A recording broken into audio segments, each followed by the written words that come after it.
একটা ইন্টারেস্টিং ঘটনা বলি, হ্যাঁ। কালকে তো শিবরাত্রি।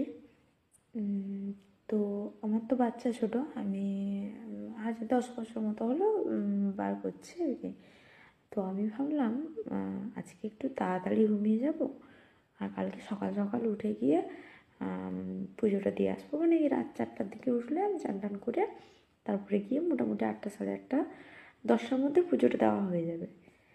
আর বাচ্চাও দেখি ভদ্র, একেবারে শান্ত বাচ্চার মতো ঘুমিয়ে গেছে। তখন রাতেই 8:30 মতো বাজে। তো 8:30 মতো বাজে, সে ঘুমিয়ে গেছে।